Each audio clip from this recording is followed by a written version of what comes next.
Welcome to the You're Not Invisible After 50 podcast. I'm Kiran Kumar, founder and host of You're Not Invisible After 50.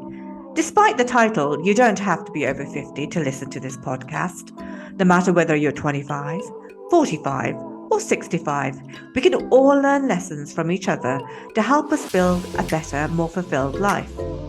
Come listen to the inspiring stories of all the phenomenal women over 50 who are kicking ass and making an impact.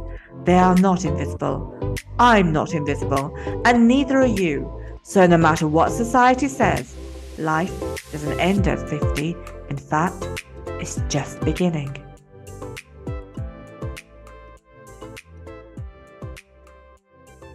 Welcome to the You Are Not Invisible After 50 podcast. I'm Kiran and host of this podcast.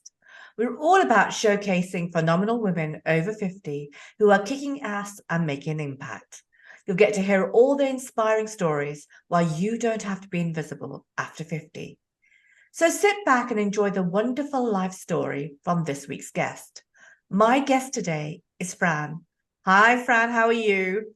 Hi, Kiran. I'm so looking forward to doing this with you. So thank you for choosing to come on to the You're Not Invisible After 50 podcast. So let's begin. I'm going to get you to introduce yourself to our listeners in one line or more of who you are.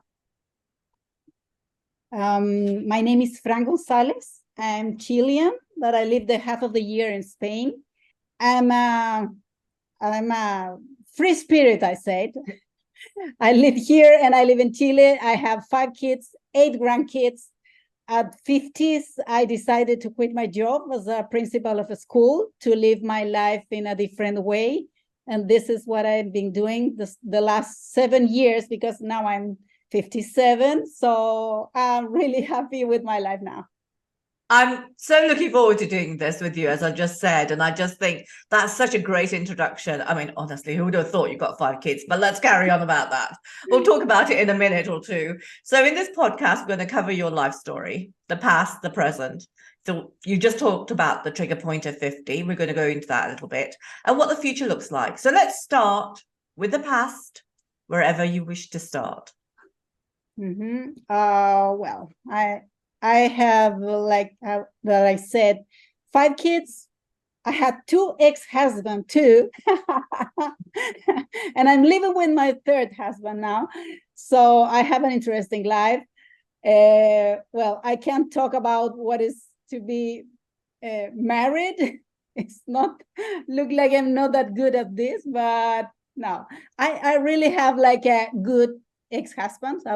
What can I say? They are really good persons. And my kids, they're all growing up, super good kids too. And I have 8 grandkids too. So yeah, this is amazing, absolutely amazing. So let's walk through the kind of the various years in terms of when did you get married the first time round and how was that marriage, and then talk me through a little bit of what went on, whatever you want to say though, right? So you're not compelled to tell us all, you're just compelled to tell us a bit. Okay, I got married really, really young, like at 17, because I was really rebel in this moment of my life, and I wanted to go. I always was mad with my mother, with my family, with everyone. So I really wanted to go away. So I got married. I was married 13 years and I have 4 kids. And I didn't have like such a happy years in this marriage. So I decided to finish it. And how I say, my ex-husband is a good person. He's a good dad. So I have nothing to say about him, but it wasn't the right thing to be with him in this time of my life. So then I got married again, and I have my 5 kids.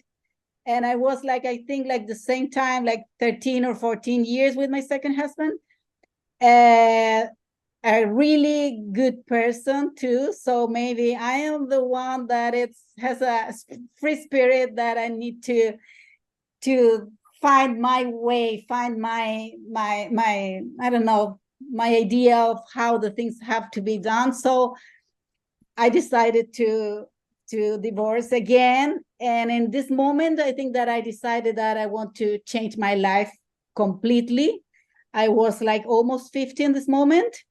So I think that in this time of the life, women has like a movement in your life when you're about to be in menopause too, and have to be with the hormones too. So I decided that I really wanted to live my life. I wanted my life back. This is how I feel.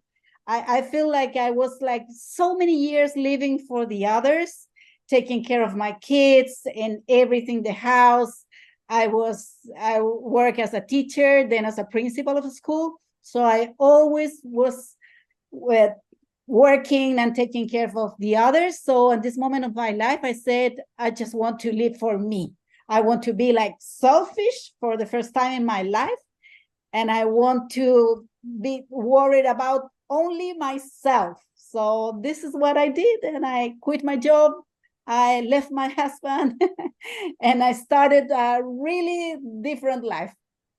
I think it's really interesting, Fran, because, you say, you wanted to be selfish, but sometimes, being selfish is what you may have to do if you want to find yourself. We only have a number of years on this planet, and there has to come a time when we put ourselves first. And as you said, I mean, I'm a mother as well. And all of my life, I've been a single mom for the majority of of what was my marriage and now. And I think there has to come a time when you have to think about yourself, because otherwise, where are you going? What you're doing? You're going to be unhappy, but you're also going to make other people unhappy as well, right? Yeah. And people may judge you or I in our decisions, but at the end of the day, those decisions are for us to make of how we want our lives. So I don't think anyone out there should, everybody has their own purpose, everybody has their own pathway. And I think sometimes you do have to be selfish in order to safeguard yourself. Yeah, absolutely. I think the same, but it's hard to be selfish when you have so many kids and you're always taking care of them. So, but in this moment of my life, I thought it was the right thing to do. And I told my kids, actually, they were all growing up, so they all have their own families, starting their own families. And my last one starting to live with my ex-husband, number two. So I was completely alone in this moment. So it was such a nice feeling to live alone for it, almost for the first time in my life. If you think, I live with my parents and then I live with my husband and with the others. So it was the first time in my life that I was living by myself, eating what I wanted, doing what I wanted. It was such an incredible feeling to do this at 50s. I started to travel too. I travel a little because with so many kids it's hard to travel. So I started to travel. I travel like backpack in hostels in Europe. So I started to do so many things. I discovered so many things that I wanted to do. So it changed my life like completely, this decision. I just love that, because I'm actually at that phase of my life now. I'm 58. My children just announced that they're going to leave home. I mean, they're in their late 20s. And now I'm going to be faced, with living on my own. So I'm deciding what is it that I'm going to do, right? So I'm actually in that boat, living alone, or will be living alone, and doing, I suppose, what I want to do. So thank you for that, because might be a sign for me to go put my backpack on and go around the world, right? So it's a different way of working. Yeah, it's amazing. It's amazing. I love to travel by myself, completely alone, because I've never done this before. So I said, I have to do it. And I was like really open of adventures. I have like adventure, like a soul. Spirit. Yeah, spirit completely. Yeah. So I really wanted to travel and see the world and see different cultures and everything. And yeah, I was like such a nice time. It wasn't like I don't know, like a empty nest, what people say. I think this is old. I think that our in women of our age, it's not going to be such a emptiness because we have so many things to do at this age. It's not that we're going to be sitting waiting for death. We have so many years ahead. We can do whatever we want. We can be whatever we want. So it's amazing. I love this age actually. When I got divorced, I leave everything in my old house. So I bring almost such a small things to my new house. I have an apartment, rented an apartment for myself. So I have just a few things, and I think it's super nice for us. Don't have to carry so many things, stuffs, material things. This is what I'm saying, material things. So at the end, what is better like to have just a little things? I never buy so many clothes. I don't have so many material things. So my life is light, I can travel with a luggage and that's okay. I love that because when you were just talking then, I actually was going to use that word light because it's very liberating. And it's what you were saying earlier. It's liberating because you go, oh, I don't have to worry about X, Y, Z. And I think a lot of people need to be getting there because at the end, you're not going to take it with you anyway, are you? So just let it go, let it slip, let it be. The best money that you can spend is in traveling and have experience in your life. Don't buy things, just buy experience in your life. So this is the best advice. Fabulous, wonderful. Let's just talk about your job because that's almost comes on to what you're doing at the moment. But let's talk about your job where you were a teacher and then you became a principal. And then again, you made a different decision. You made a switch. So talk me through that. Yeah, I think that, I was a teacher for many years and I love this job. I have like a teacher soul. I love to teach people things, and I am kind of a leader too. So I have this other area where I really love to do new things. I have so many ideas that I wanted to do. So at the end, I decided to study a little more and to have another degree to be a principal of a school. And I really enjoyed that job for 10 years. I was working as a principal in a school, but at the moment that I decide to do all these changes in my life, this one of them, because in this job, it takes a lot of you, you have to, you are like, I always say, I was like the mother of all these kids because you're the person that is on top. So everybody wants your help.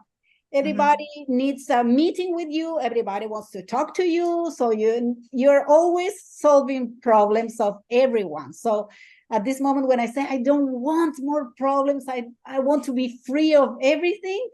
And I say I really am not enjoying that much this. So I say, no, I need to find another thing. I think that this is like a cycle that it's closed now. I did it for so long, and now I want to a complete change in my life. So I decided that, and everybody was really afraid of this when I said I'm going to quit my job because it was like a good job. You have, you're paid well when you're like a principal of a school. So everybody was like, what are you going to do? What are you going to do? Nobody's going to hire you again because you're 50. It's like a fear when you're 50. It's like you're old. It's the end of your life. So you're not going to find another thing to do. So, but in this moment, I didn't have to support my kids with money. So I only have to support myself. So I say, I will find another way to earn the money that I need to live. I don't need so much now because my kids are grown up. So I can live with less, and I will find something that I really enjoy, that I really am passionate about. So yes, at this moment that I quit, I started like 3 years before to run. I ran ultra races, and I was in love of this. So this is one of the reasons that I wanted to quit, because I wanted to run all over the world. There's so many beautiful races. So I wanted to have time to do this. So, and you say how many years I have like to be running in the mountain, this like 100K races. So this was another reason, because I say I need the time now. I don't need the money. I don't want to sell my time, because time is priceless for me at this moment of your life. You know, when you're 50, you don't have, I don't know, maybe 10, 20 years more to run the races that I want. So I needed the time now. And this is why I decided, no, I prefer to do another thing. I will find what to do, but I really want to be the owner of my time. And that's what I did. I love that. I love that. I love the fact that owner of your time, because I feel that I'm the owner of my time. Because when you get to a place where, you know, you're not confined to that 9 o'clock start and that late evening finish, you know, you can do what you want and how you want to do it. I feel like a prisoner, you know, I feel like I was in jail for 7:45 to 6 p.m. Like all your day, like kind of wasting for money. If you think in another way, it is like this, you know, to work for another person. It's like bring him the power of your life for money. It's like selling my time. So I say no more. I will figure it out what to do. And I did. And I did. I found another ways to live, to earn my money, and I'm happy about it. So let's talk about the running, because that's a passion of yours. I remember when we talked last time, you know, it started off quite young, but then you stopped and then you took it up again. So now, how many races have you done, and what are you planning next is the question. Yeah. I started running when I was in school, actually. When I was super young, I ran, but then I finished the school and I didn't run anymore. So it was like, I say always, like inside of my head, in any place of my head, it was this idea. But with the life, with the kids, you forget what the things that you really like or enjoyed when you're a kid. You start like the life, and you started to take care of the others, so you forget the things that you really like it. And this is what happened. And in one point of my life, I started to run when I was like 46. I started to do trekking first, and I really enjoyed to be in the hills alone, in silence. There's so many things that I didn't have at this moment of my life. So I really love this feeling to be in the mountains alone, in silence, a moment for me. And I start to running down the hills. And this was a moment that I reconnect with this idea that I really enjoyed running, that I have it somewhere in my head. So this is what I'm saying. I reconnected with something that probably all of us has something that when we were kids, then we forget that we like it. I think that's true, because I mean, for me, it was poetry, and I wrote poetry when I was a kid, tried to send those off, didn't happen. And then when I came to Bristol 2 years ago, I started writing again. I started writing over COVID. And then I've been on the radio, you know, with my poetry. I've done some lives with poetry. But you're right, you know, you reconnect. There's something that you reconnect with, a passion of yours from your childhood, and something that you put to one side, and then years later you decide to pick it up again. And you say, I remember, I love this, but you didn't really remember until this moment. So it's amazing. And it's super happy that this happened, because so many women probably they don't have this moment in their life, and they have lots of things like in the head, but never came up again, you know. So I'm really happy that this happened to me, and I reconnected with this passion, and I start running, and I never stop again to run. So I have been like running 60Ks, 60 races in all the 10 years. Yeah, lots, and big ones too. I have run in 20 countries. I was going to just ask you that question. How many countries have you done? So that's exciting. 20. Lots of countries, beautiful races, big races, because I love like long distance. I like from 50 to 128 is the biggest one that I have run. So I really enjoy to be lots of hours kind of suffering, I said, in the mountains, like with myself, being like how strong I am to get Yeah. into the finish line. It's like a battle with yourself to finish this kind of races. I really think, I always think that I can do it. I'm really confident in myself. So I really always think that I will finish no matter what. This is my way of thinking. It's like, no matter what, I will get to the finish line to this race. So, but in the middle of the race, you have to fight. You have to fight with the two sides we have, the good one and the bad one. That is, one is always trying to put you down. The mind is really strong in this.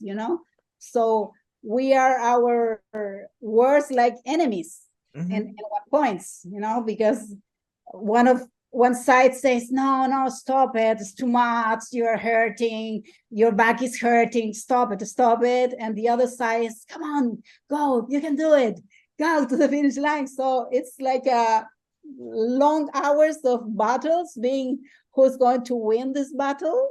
But yeah, it's amazing. I really enjoy this. And I think it's having that mindset to push yourself a little bit more and further and further and further. So let's look at, I know we're going to talk about the races that you got coming up, but what is on the horizon? What's happening now and what's going to be happening in the future? Let's mix those two up together. Oh yeah. Well, next week I have a race. Like it's kind of the only race that I'm going to run, because this year I have been like recovering from Achilles surgery. So I'm going to run in France next week. A race like called UTMB, is the biggest event of trail running world. It's in Chamonix, France. So I will run 56Ks. So I'm excited to be there next week running this race, even though I'm not really prepared like physically, because I haven't been able to run so much. But how I said, I will finish. No matter what, I will get to the finish line to this race. But I wouldn't put yourself down, Fran, because you've been practicing. Of course, on social media, you can see you practicing all over the place, which of course I do follow you. So talk about your social media, because part of your success, also not just the racing, is the social media following, and also your success on the platform, obviously on Instagram. So talk about that, and also what you're doing currently, which is also coaching as well. So let's go into that as well. Well, I have like a big audience on Instagram, where I talk more about races and sport, this area. And I have like a biggest audience in TikTok. Wow. I have this platform like 2 years ago I started, and I have more than 100 K like followers. So yeah, it's a big audience there. And in this one, I talk more in Spanish and for menopause women.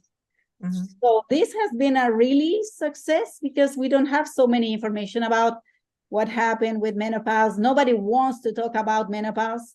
So it has been really, really good. And because of that, I started to do like life coaching, because I'm a coach too. I have done lots of course about nutrition, about menopause, about many things, because I like to learn.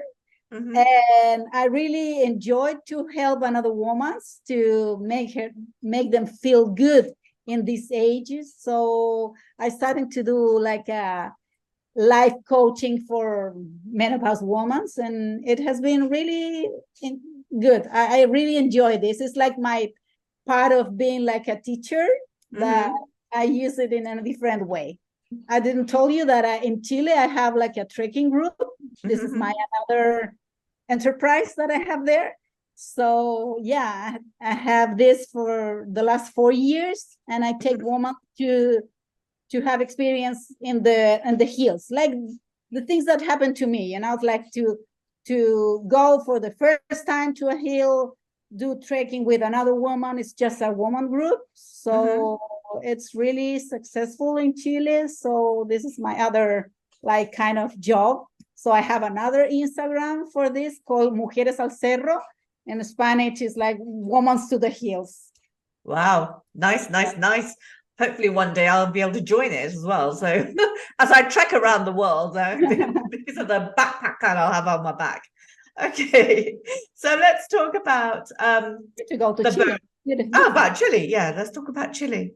So Chile is really beautiful. You should to go there if you decided to travel. Chile should be it should be in your list, in your bucket list to go. It's really beautiful. it's interesting. I haven't got quite a bucket list, so I'm going to make up my bucket list as I go along. Go, oh, maybe I should go and do that instead. But that'll come. I haven't actually got a bucket list. Okay, let's go on to the bonus part of the podcast. So, 5 tips that you would give to anyone who's under 50. Under 50 to young people. Let's see.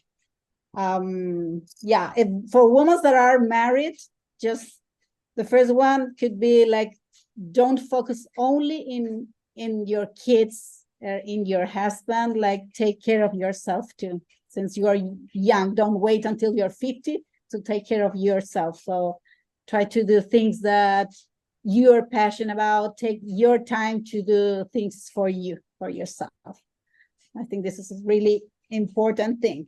Another thing is like find a passion. What we were talking about, everybody need to have something that you're passionate about, like you really like it, and there's nothing to do again with your kids or your husband, something really like that you enjoy. Because when we're married, we do so many things for the kids. We go to where the kids want to go, vacations where the husband want to go. So find something that you are passionate about. Don't wait for the right moment to do the things. Just do it. Because people wait too much for do things, for travel, for do so many things, and times goes. And sometimes they don't do it. So it's never going to be like the exact right moment where all the things are exactly where you want it. So just do it. I like that one because I think that because that also applies to myself really. It's about, okay, next step, go and do it. Don't hesitate. This is the time to do it. Don't step back, step forward. Yeah, absolutely. Another one, it's like, don't wait that someone makes you happy. You need to find the happiness by yourself. You need to be happy with who you are, with you first, and then you can share the happiness. But don't expect that, no, this guy is going to make me happy. The kids are going to make me happy. This job is going to make me happy. No, you need to be happy yourself and then spread the happiness. Oh, I love that. Spread the happiness, spread the joy, spread the love, right? Absolutely love that. Absolutely love that. Was there another one there? Yeah, it's like being like financially independent. I think it's a really, really important one. You really need to think, because sometimes women say, no, everything, we shared everything is together. Yeah, these things. And then when they get divorced, lots of times, it's happened to me too, Yeah, I'm looking at you. It's happened to me too, right? I this resonates with me, my girl. Because you have to be financially independent, don't you?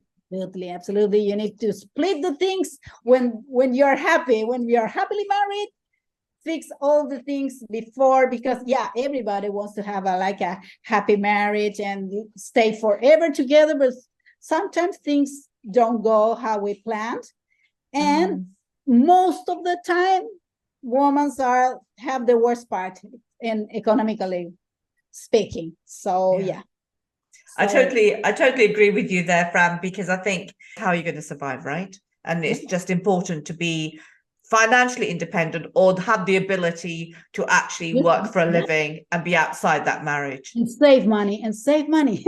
Yeah, absolutely. And what about the 3 tips to anyone who's over 50? What would you say to them?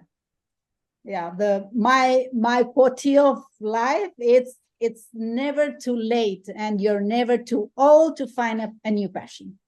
This is the one that I always use in everything, because it's true. People sometimes think that no, I'm super old. I didn't do it. No, I'm old. I'm more than 50. It's like we're super young. We're young at 50s. So we can do whatever we want to do. Don't worry about others think of you, because this is a big thing that people love to have an opinion of the things that you are doing. Because I always say that it's because they really want to do the things that you're doing it, but they don't do it. Yeah, they don't do it.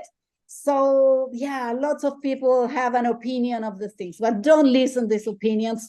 It's your life. You're the one that are living it. If you're enjoying what are you doing, it's like, do it.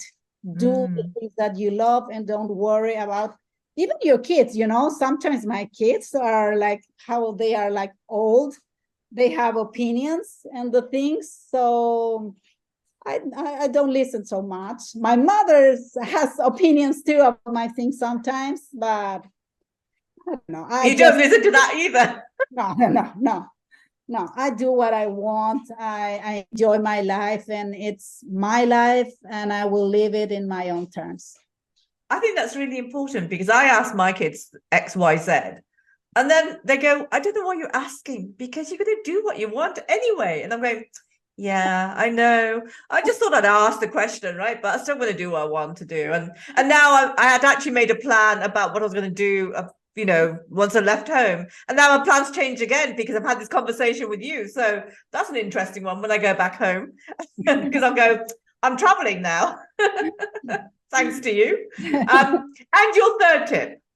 Yeah, is the one that I told you before, but it's another one that I use. It's like collect memories, not things. I think it's a super important one, to be free in this time of our lives, to feel free. It's like I have friends that don't travel because they have a house and they don't want to leave the house alone, or they have animals, so they can't travel either. So don't be attached to these kind of things at this age, When the kids are young and you have so many things to do, but when we are older, we need to be free and feel free to be who we want, to do what we want. Like, I think that this age, it's amazing. I think that we don't have to be afraid of aging. We need to take care of ourselves to have like a good aging. Yeah, the sport, I think, is important. Have a healthy lifestyle, but it's amazing. These years of our life are amazing. We are totally free to be who we want to be. I just love that. And I think it's a perfect way of ending the podcast, because be whoever you want to be and be free, really, isn't it? That's it. Feeling free of be who you want. Like, I dress as I want. I know that my kid doesn't like how I dress, but that's my life, how I say. It's my life. I say this the same to my mother, because my mother is always like, oh, why are you dressing like this? Stop with that. It's what you feel comfortable with, right? It's what you feel comfortable with. Absolutely. I think that the clothing doesn't have age. You need to wear what you feel comfortable. It's not that everybody needs to wear as I wear. It's like you need to do whatever you want. If you feel, if you like to have like long dresses, do it. I like short things, I like shorts, I like tops. And this is what I'm going to use no matter what. Well, thank you very much for that. So, Fran, it's been a wonderful conversation. It's been lovely having you on the podcast, and, wait for this to come out and inspire many, many other women, really. Oh, thanks so much, Karen. It was a nice conversation. I really enjoyed it. Thanks so much. Bless you. Thank you very much. Thank you. Thank you for listening to the You're Not Invisible After 50 podcast. If you want to hear more from some amazing women who are over 50, who are kicking ass and making impact, then don't forget to follow us right here on Apple Podcasts, or Spotify. Remember to subscribe, rate, comment, and share with other women through your social media. Let's spread the word across the world that you don't have to be invisible after 50. Check out our other services on www.you'renotinvisibleafter50.com and follow us on Instagram, Facebook, LinkedIn, TikTok, and YouTube. And always remember that life doesn't end at 50. In fact, it's just beginning. But wait, we have even more to offer. Join us and tune in to our other podcast, Shamelessly Untamed, a transformative series that encourages you to embrace your true self and celebrate your uniqueness. Make sure to subscribe to Shamelessly Untamed podcast on Apple Podcasts or Spotify. Don't forget to rate, comment, and share with anyone who can benefit from its content. Explore our additional services at www.roaringahead.com and be sure to follow us on Instagram, Facebook, LinkedIn, TikTok, and YouTube. We look forward to you connecting with us. Thank you.